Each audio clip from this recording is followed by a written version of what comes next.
नमस्कार, मैं हूं संजय शर्मा। आप देख रहे हैं 4 PM न्यूज़ नेटवर्क। सबसे पहले तो आप सभी लोगों का बहुत बहुत दिल से शुक्रिया, क्योंकि अगर आप नहीं होते तो आज ज़िंदगी का सबसे बड़ा मुकाम हासिल नहीं होता।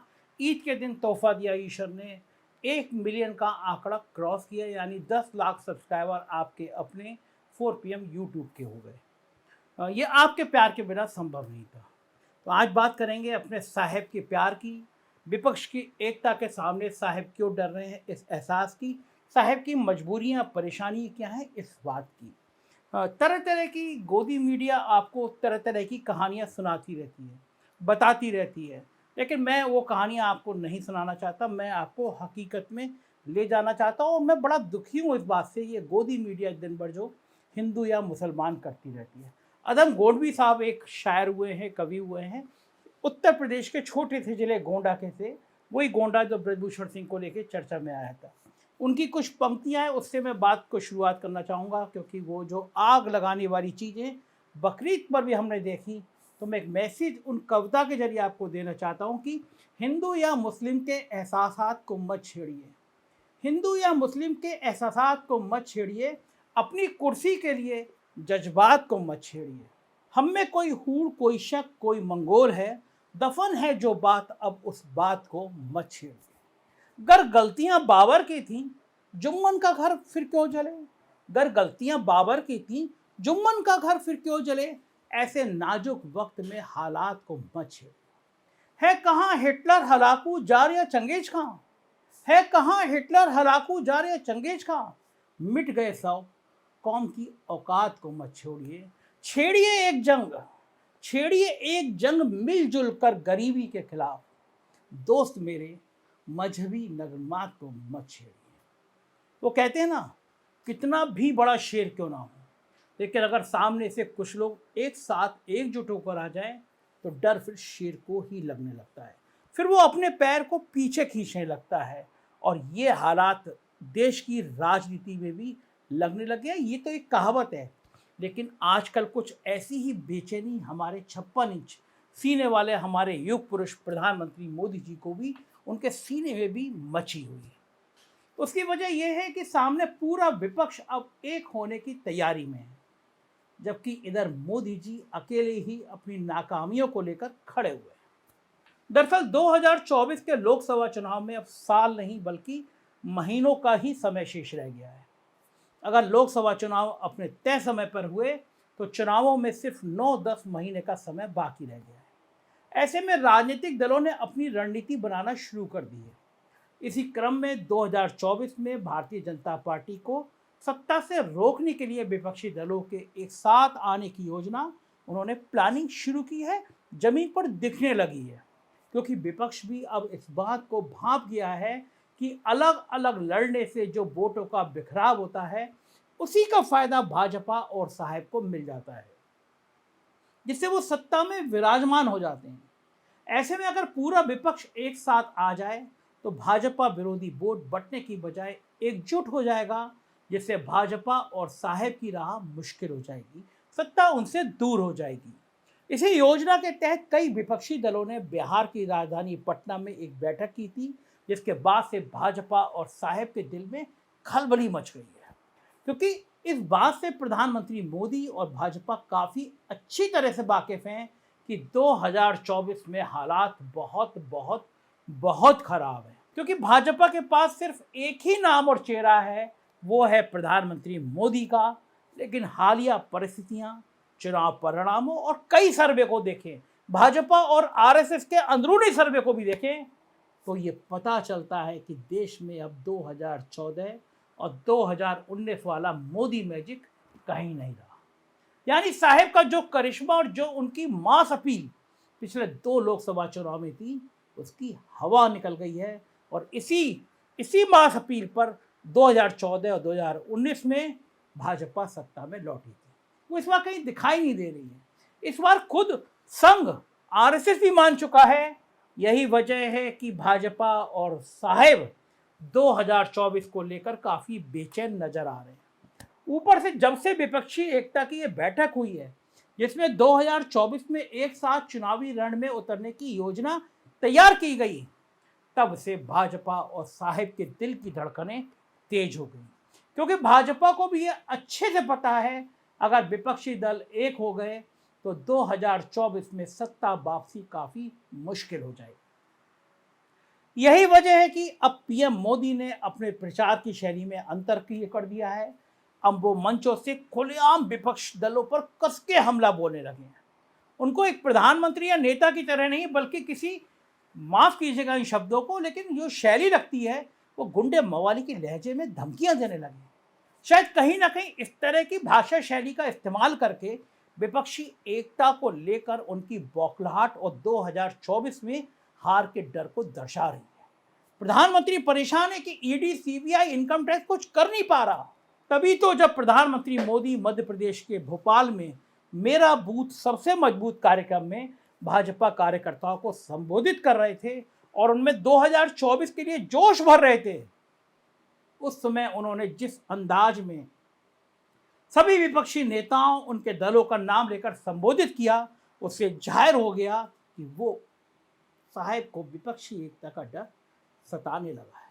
वो समझ गए हैं कि अगर 2024 में इन दलों में एकजुटता हो गई और वोट ट्रांसफर हो गया तो सत्ता के लिए भाजपा की राह बहुत बहुत बहुत मुश्किल हो जाएगी। पहले सुनिए किस अंदाज में प्रधानमंत्री मोदी ने विपक्षी दलों और इनके नेताओं को धमकाया। गांधी परिवार के बेटे बेटी का विकास करना हो तो फिर कांग्रेस को वोट दीजिए। आपको मुलायम सिंह जी के बेटे का भला करना है तो फिर समाजवादी पार्टी को वोट दीजिए। अगर आप लालू परिवार के बेटे बेटियों को उनका भला करना चाहते हो तो आरजेडी को वोट दीजिए। आपको शरद पवार जी की बेटी का भला करना हो तो आप एनसीपी को वोट दीजिए। आपको अब्दुल्ला परिवार के बेटे का भला करना हो तो आप नेशनल कॉन्फ्रेंस को वोट दीजिए। आपको करुणानिधि जी के बेटे बेटियों, पोते पोतियों का भला करना हो तो डीएमके को वोट दीजिए। आपको के चंद्रशेखर राव की बेटी का भला करना हो तो आप बीआरएस को वोट दीजिए। तो देखा आपने कैसे प्रधानमंत्री मोदी गांधी परिवार से लेकर समाजवादी पार्टी, एनसीपी और बीआरएस तमाम पार्टी इन सबको धमका रहे हैं। दरअसल ऐसे अंदाज में साहब इसलिए बोल रहे हैं क्योंकि वो अच्छी तरह से जानते हैं कि अगर वाकई में लोगों ने इन दलों को वोट कर दिया तो हमारा बोरिया बिस्तर समेट जाएगा।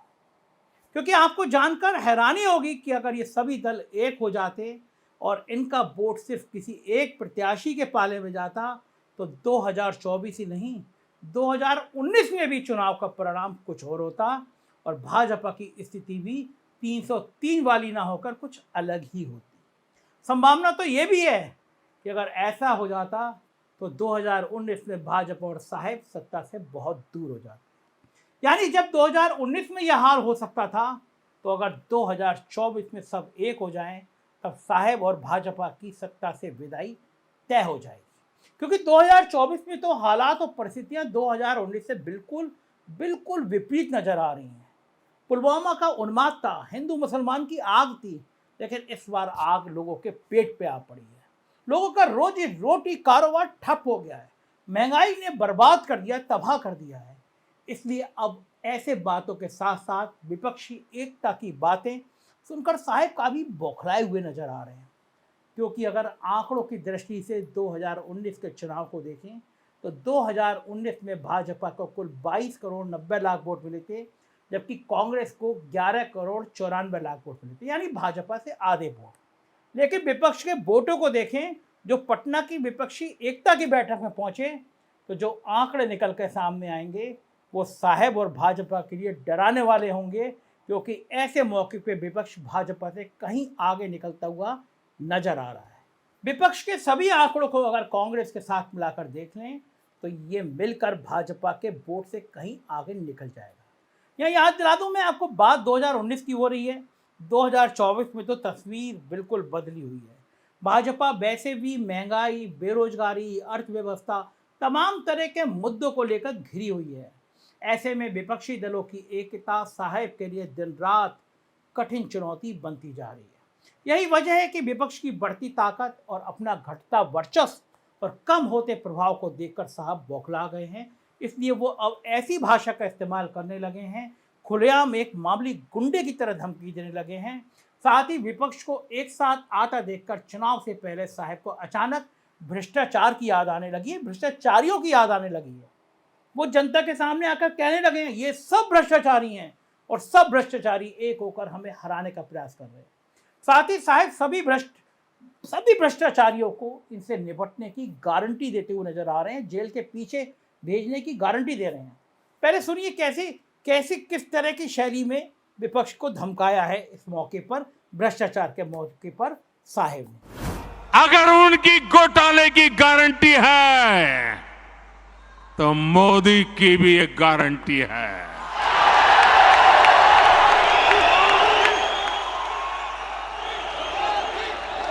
और मेरी गारंटी है हर घोटालेबाज पर कार्रवाई की गारंटी।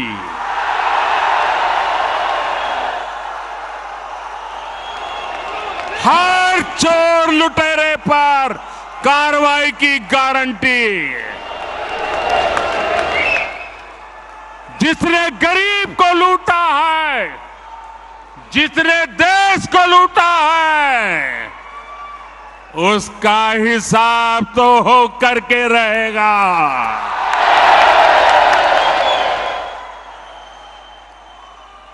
आज जब कानून का डंडा चल रहा है, जब जेल की सलाखें सामने दिख रही है, तब जाकर के ये जुगलबंदी हो रही है। देखा आपने कैसे देश के प्रधानमंत्री किस तरह इस लहजे में विपक्षी दलों को धमकी दे रहे हैं। ये लहजा, ये स्टाइल दुनिया के सबसे बड़े लोकतंत्र के प्रधानमंत्री का तो बिल्कुल भी नहीं लगता। क्या हालत बना दी है साहब ने देश की। शायद ही खुद को घोटाले पर कार्रवाई की गारंटी बता रहे हैं, लेकिन साहब भूल गए पिछले 9 सालों से देश की सत्ता पर आप ही बैठे हैं। इस कार्यक्रम में उन्होंने जिन जिन घोटालों को जिक्र किया वो सब उनके सत्ता में आने से पहले के हैं, और 2014 में जब वो सत्ता में आए थे तब से उन घोटालों के आरोपियों पर कार्रवाई की बातें करते नजर आ रहे हैं। 9 साल बीत गए, 10 महीने बाद फिर चुनाव में आ गए तो उन्हें फिर घोटाले और उनके आरोपियों पर कार्रवाई की याद आ गई। साहब 9 साल तक कर क्या रहे थे, कौन से सपनों में थे। सवाल ये है कि पिछले 9 सालों में आपने इन घोटालों के आरोपियों पर कितनी कार्रवाई की। तब कहां गई आपकी ये गारंटी योजना जिसे आप छाती ठोक ठोक कर बता रहे हैं, यूं स्टाइल से बता रहे हैं, हाथों को चला चला कर जो पुलिस का डंडा और जेल की सलाखें गिना रहे हैं। आपके 9 साल के कार्यकाल में इन घोटालों में संलिप्त कितनों पर पड़ा ये पुलिस का डंडा, कितने गए जेल की सलाखों के पीछे। साहब ने यहाँ कांग्रेस से लेकर आरजेडी, टीएमसी, डीएमके सबके घोटाले गिना दिए। इन सब को मिलाकर 20 लाख करोड़ की रकम बढ़ा दी। 20 लाख करोड़ की रकम इतनी बड़ी है, लेकिन क्या आपको याद है कि कोयला घोटाले में किसी पर कार्रवाई हुई हो, 2G घोटाले में कुछ हुआ हो, कॉमनवेल्थ घोटाले में कौन जेल गया, और फिर मनरेगा घोटाला, इनमें से किस घोटाले पर कार्रवाई के रूप में साहब या उनकी सरकार ने कौन सा तीर मारा है। मोदी जी यही तो बता देते जब आप ये गारंटी बने हुए हैं भ्रष्टाचारियों को जेल भेजने की। लेकिन असलियत ये है कि आप सिर्फ जेल की सलाखों, पुलिस के डंडे के नाम पर विपक्ष को धमका रहे थे और उन्हें एक मवाली के अंदाज में धमकी दे रहे थे। जबकि जिस समय और जिस मंच पर मोदी जी घोटालों का ये जिक्र कर रहे थे और घोटालों पर कार्रवाई की बात करते हुए आरोपियों पर पुलिस के डंडे की मार सलाखों के पीछे डालने की बात कर रहे थे, उसी समय उनके साथ मंच पर एक मजबूत शख्सियत के रूप में खड़े थे घोटालों के बादशाह मध्य प्रदेश के मुख्यमंत्री शिवराज सिंह चौहान। कांग्रेस ने पोस्टर लगा दिए मध्य प्रदेश में, स्कैन करिए घोटालों की लिस्ट आ जाएगी। डिजिटल पोस्टर मध्य प्रदेश की गली गली में लग गए हैं। ये वो शिवराज सिंह चौहान हैं जिन पर देश के सबसे बड़े भर्ती घोटाले व्यापम का तगमा लगा हुआ है। एक ऐसा घोटाला जिसके गवाह एक के बाद एक करके गवाहों की हत्या होती चली गई। अब आप समझ गए होंगे बात किसकी कर रहे हैं। ये दाग आजकल शिवराज सिंह चौहान के दामन पर लगे हुए हैं और वो घोटालों पर कार्रवाई की गारंटी देने वाले मोदी जी के साथ उसी मंच पर खड़े हैं, तालियां बजा रहे हैं। यानी खुद के दामन पर दाग लगाए और जमाने को चले साफ करने। यह है साहब और उनकी पार्टी की हकीकत। इतना ही नहीं, विपक्षी एकता का ही डर है कि साहब अब खुद सर्वधर्म सर्वभाव मानने लगे हैं, लिबरल होने लगे हैं, मुस्लिम वोटों पर डोरे डालने का प्रयास कर रहे हैं। उधर गिरिराज सिंह जैसे लोग मुसलमानों को पाकिस्तान भेजने की बात कर रहे हैं। एक सांसद कर्नाटक में जाके चाकू में धार लगाने की बात कर रहे हैं। ऐसी नौटंकियां अब देश जान चुका है। देश में 14% मुसलमान हैं। साहब समझ चुके हैं विपक्ष एक साथ आया तो मुसलमान वोट भी बटेगा नहीं, वो एक साथ जाएगा। यानी इस बार मुसलमानों ने योजना बनाई है, अगर भाजपा को सत्ता से हटाना है तो एकजुट होकर कांग्रेस या फिर ऐसे विपक्ष के साझा प्रत्याशी को वोट कर दो। क्योंकि पिछले चुनाव से मुस्लिम वोट क्षेत्रीय दलों में बट रहे हैं, सीधा फायदा भाजपा को हो रहा है। यही वजह थी कि मुस्लिम बहुल इलाके में बीजेपी जीत हासिल कर रही थी, क्योंकि मुसलमान वोट बट रहे थे। और अब जब 2024 में ये सभी क्षेत्रीय दल कांग्रेस के साथ एक प्लेटफॉर्म पे आ गए, एक खेमे में आ गए, तो ये नुकसान सिर्फ साहब और भाजपा को पहुंचेगा। बात सिर्फ मुसलमानों की नहीं है, बात है वोटों के विभाजन की। यानी अगर वोट बटेगा उसका फायदा भाजपा को मिलेगा, लेकिन अगर वोट एक साथ चला गया जो विपक्षी एकता से संभव है, तो उसका सीधा सीधा नुकसान साहब और भाजपा को उठाना पड़ेगा। यही वजह है जब से पटना में बैठक हुई है, साहब भाजपा की नींदें उड़ी हुई हैं। दूसरी बैठक शायद बैंगलोर में होने वाली है। फिलहाल ये संभव है कि इस बैठक के बाद तस्वीर काफ़ी साफ हो जाएगी। उसके बाद जब सभी नेता एक साथ मंच पर आएंगे, तब देखना है जनता पर कितना असर डाल पाते हैं, क्योंकि साहब और भाजपा के लिए तस्वीर, ये एकता एक बड़ी चुनौती बनती जा रही है। आगे क्या होगा ये आने वाला वक्त बताएगा। फिलहाल इतना साफ है कि विपक्षी एकता की बैठक ने साहब और भाजपा की नींदें उड़ा दी हैं। आगे क्या होगा देखते रहिए 4 PM। मैं आपको बताता रहूँगा राजनीति से जुड़ी खबरों को। राज्यों की खबरें देखना हो तो हमारे राज्यों के अलग चैनल हैं, 4 PM यूपी, बिहार, गुजरात, महाराष्ट्र, कर्नाटक। इन्हें भी सब्सक्राइब करिएगा, प्यार दीजिएगा। शुक्रिया, थैंक यू।